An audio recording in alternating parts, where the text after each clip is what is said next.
you told us earlier, Anne, that when selecting projects that one will work on, it's important to consider, is there something in this content that resonates with you, that you like? Because you will be spending lots of time working on this content.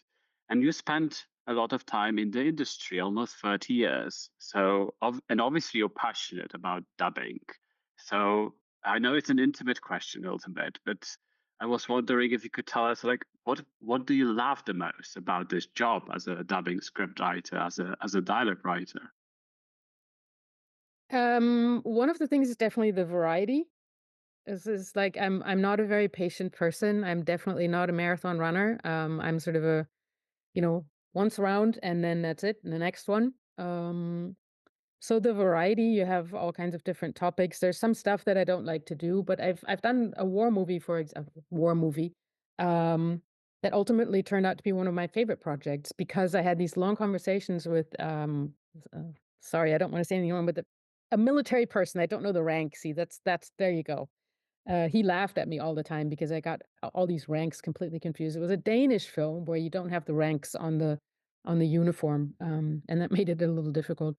But to talk with, we had to reconstruct some scenes in a battle in sort of the original the continuity script was horrid. We didn't know who was talking to whom, but you had all these soldiers calling out to one another in a sniper situation that you didn't see and you didn't know, but he could analyze it from, this must be that person or this must be that person. So we ended up having like a whole, like a scenario. I'd drawn it out. This person's here, this person's there. So if you say from the right, you know that you have to say from the right and not the left. So I'm not interested in war. I'm a pacifist. I don't want to know about all these guns and all that stuff. But all of a sudden, I found something in that, in that moment that I thought was really fascinating. And it's one of the things that I really like about the job is to have these conversations with experts, like whether they, breed certain kinds of lilies or,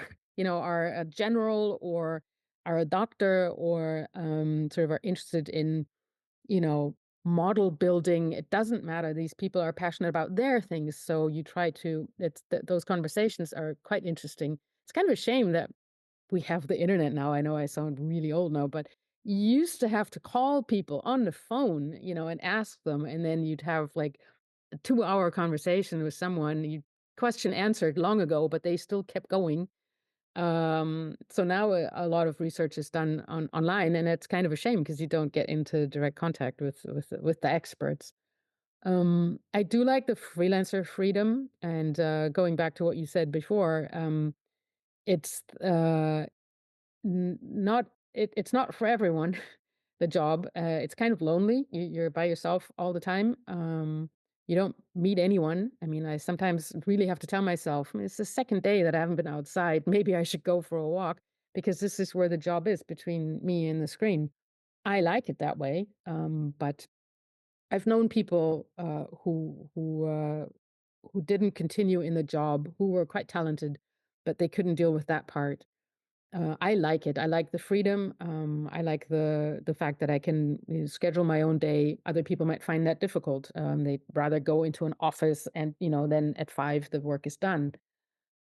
Um, I like the research part. I like learning about different stuff. And I do like this sort of 3D puzzle thing. It's like 3D Scrabble. Basically, as I always say, it's like 3D Scrabble playing. Sort of, you have to think into 5 different directions at once. It's a little bit of acting, because I research characters emotionally like actors research the characters. I mean, that's part of what you have to do. It's sort of the trifecta of dubbing. You have to play the part, you have to play the audience, and you have to play the critic. You have to do these things at the same time, and that I find fascinating. It is super frustrating, obviously, but sort of in a fun way because you're never perfect. You cannot be, by definition. But to be able to be the person with that, who makes that decision and say, this not perfect, but it's it. You have a lot of responsibility because the original disappears, the original words disappear. Um, so you have even more of a responsibility to the originals. And then I just love movies, and I love when you go to cinema, and if you're lucky and it has a curtain and it opens, and then, your movie plays and the people laugh in the right place, and, cry in the right place, and, that experience, I love that experience, and I love to contribute to that experience, and I'm also a big sort of internationalist, and, I like that through dubbing, you can have a glimpse into all kinds of different worlds, and to be part of that is sort of exciting. I really like that. Um, yeah.